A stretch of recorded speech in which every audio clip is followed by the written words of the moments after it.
来这里吃饭的以色列人多吗？犹太人？阿拉伯人根本上就没有，但是犹太人很多很多。我有几十年的客人，几代人都在我这里吃饭。当时79年来说，这里危险吗？这里问题多吗？以色列一直都有问题。到今天为止，昨天为止都有问题。这个阿拉伯世界的冲突，几次以色列的战争我都在这里。1982年的打黎巴嫩。打黎巴嫩，对。那个时候打黎巴嫩的时候，很多人，美国来的、其他国家来的犹太人，他们在街上里被等，然后就有车子把他们送走，送到前线去。我问他们我自己愿意来的。这边也有自杀性爆炸吗？很多，这个我亲眼看到的。在哪里？什么样子？这里39号。39号。这旁边那里。晚上也是爆炸了，他2个公交车啊。他等那个公交车到站的时候，这个公交车到站，那个恐怖式的引爆，2个公交车的人死伤很多人。他爆了以后，还有第2个人看到你们很多人在这里，第2个人进来爆了。什么时候爆炸最严重啊？一直都有。我们都已经怕。现在少一些了，是吧？没有了，根本上没有。现在没有了。就因为建那个墙，是不是？是，很有效，是吧？有效。但是巴勒斯坦人就很愤怒嘛，建这个墙，把人与人之间都分开了。以前有圣经记载的时候是犹太人的地方，后来犹太人2000多年的时候，他们这人就散掉了，逃到全世界的地方去了。以后阿拉伯人进来这里，生活了1000多年，他们也是当这里是他们的一辈子，他们的家，所以我觉得应该有和平的一点，大家就应该互相体谅一下。大家互相残杀，这不是一个好的解决方法。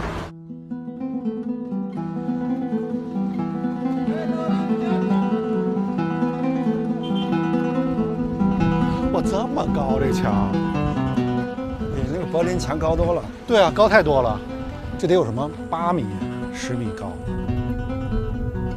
耶路撒冷是一座有着3000年历史的古城，也是犹太教、基督教、伊斯兰教的发源地。一个小平台，你望出去，居然可以看到2个宗教的地标性建筑物，一个呢是西墙，一个呢是金顶。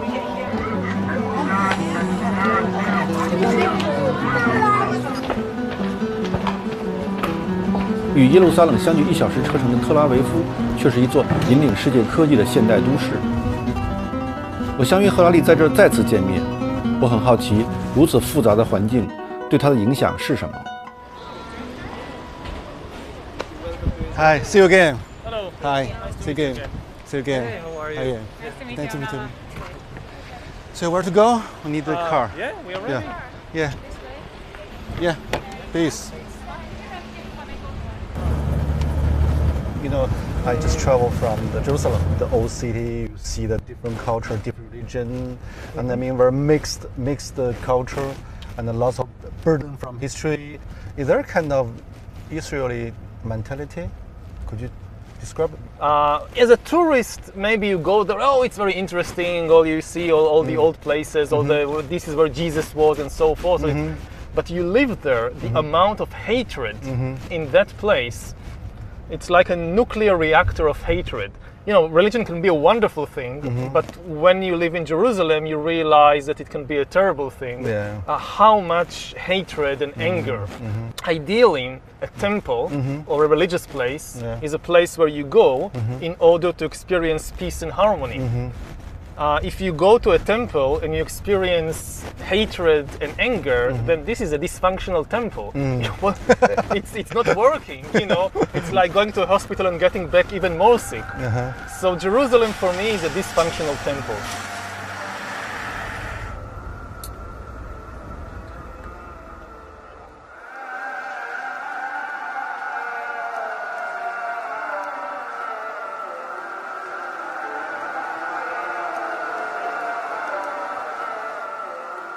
How this kind of things shape your mind, shape your...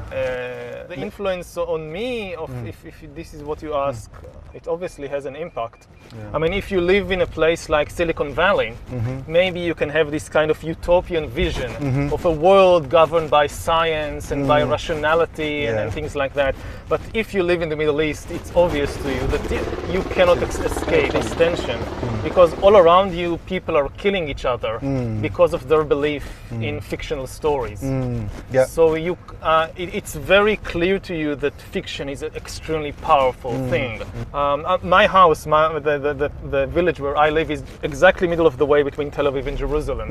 On the one hand, I'm very connected to this world of Tel Aviv. Yeah, modern technology, modern technology, world, high tech, all that. And on the other hand, very connected to Jerusalem with all the religion and mythology and especially this is why I think much of my writing and scholarship is about this tension between the modern world of the 21st century and artificial intelligence and all that, and on the other hand the still great impact of all these mythologies and fictional stories and religions. When did you notice the tension? When did you notice the hatred of religions and I think only when I left Israel and I went to do my PhD in Oxford, then I realized how much tension there is in the place where, when you're born into it, you think, well, this is how the world is. And only when you go out, you realize, no, this is not how the world is.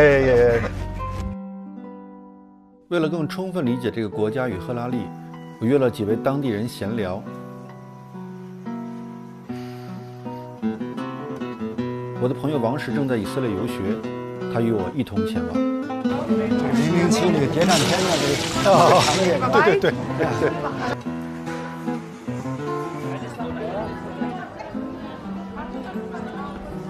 第一位是阿拉伯律师。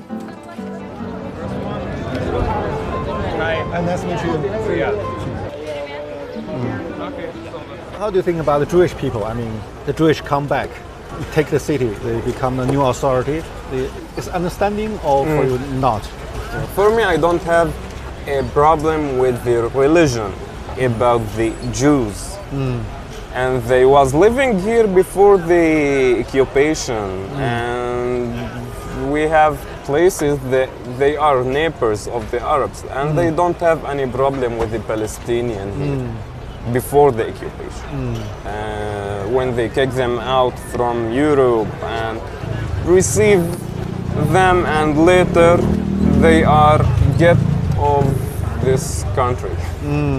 But after, it's begin the problem. When I talk with the Israelis, most of the people, they have this stereotype. We really feel that. When they talking with me, are you real Arab? Yeah, I am Arab. Are you born here? Yes, I am born here. You know, here, the thing that it's helped me to live here in Jerusalem, it's how I look. According to the stereotype of the Israelis, I'm not look like the local people. The local people have to be dark skinned, not handsome person. And also my accent is good in Hebrew. You speak Hebrew? Yeah, of course, because I'm a lawyer. And in a good accent. So what's your nationality? Nationality, I don't have any nationality of any country. It's just residency. If I pass something, if I travel more than 3 or 7 years out of Israel, so they can get the ID, my ID. It's mean they can kick me out anytime. Like that we live. Do you have any solution? I mean, actually, I don't see any solution. I am born here and I love this country. I will not pass to anywhere.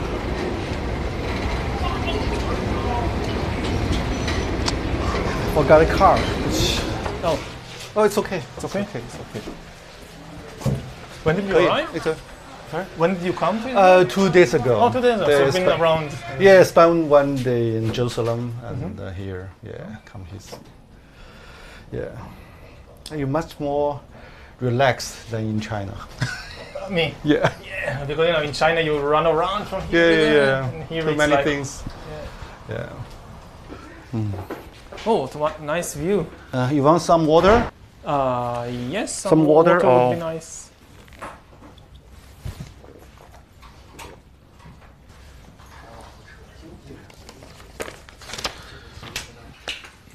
Tell me more about, your self-searching in Oxford, your life, your thinking, your mentality, how the change happened. Yeah.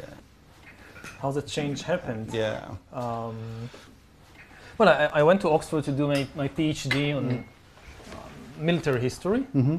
I was always very interested in the big questions of life. Yeah.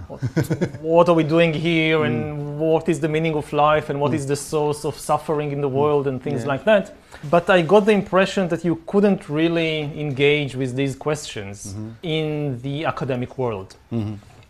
The academic world is kind of pushing you to focus on more and more narrow and specialized questions. On a parallel track, I'm personally very engaged and interested in these big philosophical questions. Big tension for you. Yeah, when I got my tenure at the university, I felt that, okay, now I'm kind of secure. Now they can't do anything to me. I'm some terrible crime, like you murder the dean or something, they can't touch you. Yeah, yeah. So I try and reconnect the two tracks with these big questions about humanity and about life. I guess it was luck had something to do with it, but it was very successful. In the 20th century, there are some historians also ask big questions like Arnold Toynbee, H.G. Wells. How this kind of tradition shaped you? Influenced me. Yeah. The biggest influence on me, I think, was from Jared Diamond. Jared Diamond. He was a specialist in birds. Yeah. Yeah. He was the one who came and kind of showed the historians, look, you can do these things to, like, looking at humans from a bird's eye view. From bird to bird view. Yeah. So you're comparing Jared Diamond. What's your advantage and disadvantage of your books? Their strength compared with me is that I don't really have any background in biology. But if you just know biology, if you just understand evolution and you know everything there is to know about humans, you can now explain human history. I don't think that this can work because human history also has a very important ingredient of culture, of ideas, of stories, of fictions, and this is kind of my speciality. The exploration and understanding of fictions and mythologies and stories and their immense impact on human history. And if you don't give enough importance to the stories, to the fictions, you will never understand something like the Second World War, or like the French Revolution, or like the rise of Christianity. There was no biological or geographical explanation. So what do you think the major flaw of your theory? Have you ever think about it? Of my theory? Yeah, your perspective. You try to explain the whole world, the history, but what's the major flaw in the process? Well, if I knew the major flaw, I would have corrected it. But there are definitely flaws. Do you have any kind of worry? Maybe I speak so much about the change, the process, but actually I don't understand very well. Do you have any kind of concern? There are many areas. Because your tongue in the books is so confident. So, yes. Yeah. There are many areas that I talk about and I have no first-hand experience. I just rely on what the experts in the field say and I believe them. And I have no ability to kind of verify for myself that what I'm saying is true. I just believe them. So it's only second-hand knowledge. I read articles and books about artificial intelligence and what are the principles behind the program, behind the machine learning. So I trust that they are right. I hope that they are not kind of, making this colossal mistake and leading the entire world after them. 赫拉利对多领域的探索，对二手知识的运用与宏大叙事的热情，让我想起另一位以色列朋友，他即将成为一位拉比，是位教授塔木德的老师。这部古老的典籍覆盖了犹太教的律法、习俗、祭祀、礼仪等。You gonna join me? Sit. Yes. Okay. Come, welcome.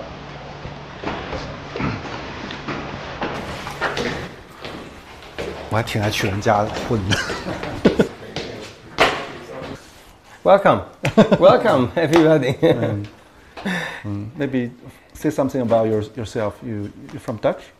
Well, I am from a Dutch-German family, but I was born here. Nowadays, I'm studying to become a rabbi, conservative rabbi. How could one be a rabbi? You have to study and you have to pass exams. You compare with the priest for the Christian, similar things or not similar? I mean, the role they played in the social society. I think you know, you are the spiritual leader of the people, and it's a very important job because you're working with people. For us, for outsider, the Jewish education seems very interesting combination. On the one side, it's quite religious. You stick some everlasting truths. On the other side, the Jewish people seems very open to new technology, new knowledge. So how to explain the combination of this kind of paradox? You know, if you read the Talmud, you can see in the Talmud that they already were very much open-minded. They had already broad knowledge. They didn't say, oh, we only have to confine ourselves to one knowledge, which is the Jewish. We have to understand everything because life is about everything. Talmud is a lot about discussions, open discussions. We bring different ideas and, oh, you heard a story that came from another country. How do we relate to that story? Is it relevant to us? I think that in the Jewish philosophy, and you have to listen to everything, understand other cultures, other people. 2,000 years ago, we were fighting amongst ourselves. And because we were fighting, you know, there were splits in the people, the temple was destroyed. So, you know, I think that the big issue of today is how do we build bridges? You know, how do we educate the next generation so we build bridges to people who are different than us? And how the Jewish people deal with the trauma? I mean, teach the kids to know the trauma, to know their past. We realized that the stories are very, very important. Everybody started talking about it and understanding that it is important to discuss it. Do you think that Israel today still facing kind of existential crisis? I want to believe that not. I think that, look, there are people in the world that say that they want us to disappear. But I don't think that, you know, practically it's possible. But human beings are not always predicted. What we learn from history is that human beings, that people, never learn from history. So history can often repeat itself because we just don't learn. So we don't look with open eyes of what happened only a few years ago and say, okay, let's do it differently. So I don't know. You know, I don't think that we are today on an immediate threat. But of course, Israelis feel that there is a threat. But I hope and I believe that we are strong enough and we'll be okay.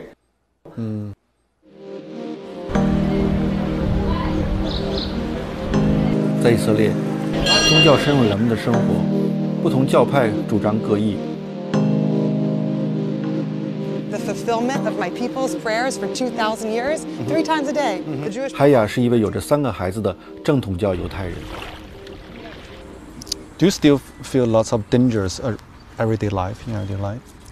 You know, there was a time when there were a lot of car rammings going on in Jerusalem where terrorists would ram their cars into children. That was a scary time. You know, my kids would go to school in the morning and I would literally cry with fear. That's not been happening in the past couple of years, so it's a quieter time right now. So I don't feel fear. I let my kids roam around freely. From your point of view, how to, settle the huge conflict between Israel and Palestine is possible? I mean, during so long time. Right. I think with the consciousness that we have today, it's not so possible. we need to be doing that work on ourselves personally and inside of ourselves. You know, I'm a therapist. I do couples workshops, you know, where it's about working on communication. So I think we need to be communicating more with our enemies and working through it via communication. If the city is a patient, Yeah. how to describe the psychological problem or maybe mental disorder for the city? You know, it's interesting we're having this interview today. Today is the National Day of Mourning. There's all sorts of things that we do today to enter into a consciousness of mourning for all of the pain of the world. 2,000 years ago, our people had senseless hatred. We hated for no good reason. We hated our brother, we hated our cousin, we hated. And for that, our national story goes, our temple was destroyed and the Jewish people were dispersed all over the world because we could not love each other. That's our psychological ailment is hate. And so the fixing of that is going to be love. It is love, senseless love. What does that mean and how do we do that is a whole other question, but I think just having that awareness, and we're trying to learn how to love senselessly. Wow.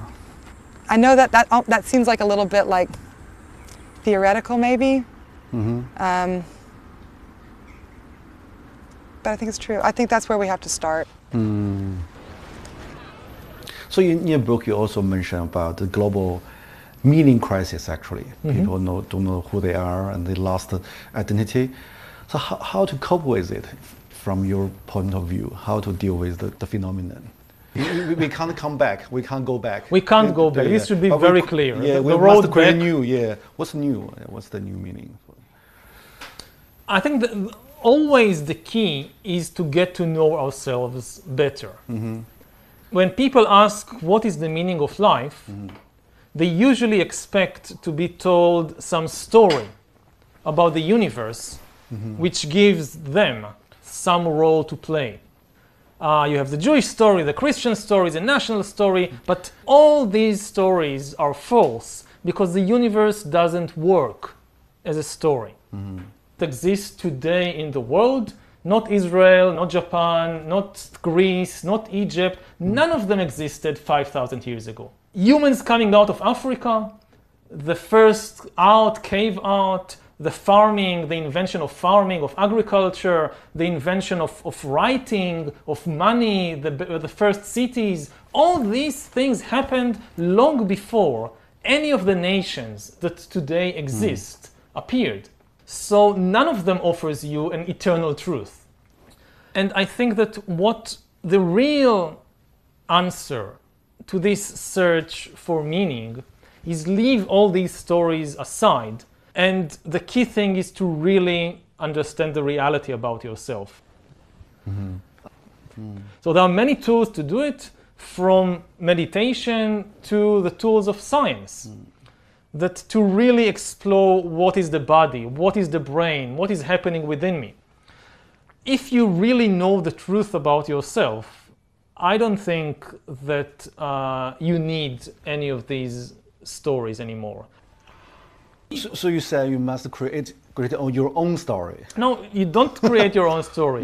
You search for the truth, about the reality about yourself. But you said the whole history is about story, but how to see the reality. But people never live in the kind of true reality, mostly fictional. Yes, as I said, in order to live in society, in order to have a functioning social order, you must have all these kinds of stories. They're useful as tools. You cannot build societies without a story in which people believe. But it's the same in the case of entire nations and religions. You can't organize millions of people together if they don't agree on some common story and common laws. So we need these things. But they are just tools. They are not the ultimate reality. If you mistake these imaginary stories for the ultimate reality, then you will never know the truth about yourself, and you will start usually sacrificing people for the sake of imaginary story, like what is happening in the Middle East all the time. 它算一种启蒙啊，让你想这些问题 ，AI 什么问题。但是大部分情况下，大家不会真的想嘛，大家只是盲从某种新的说法而已，新的流行而已。它不是催促你更复杂性的思考，或者说要面对自己的很多问题。它更像是一种抚慰剂的方式。启蒙还是要很多自我发现的觉醒。你看那个乌鸦在上面，下面卧虎藏龙，哇，好漂亮！你从建筑形上显然它是有点博采众长，就有点和像他要把其他的宗教大同是吧？完全大同在这儿。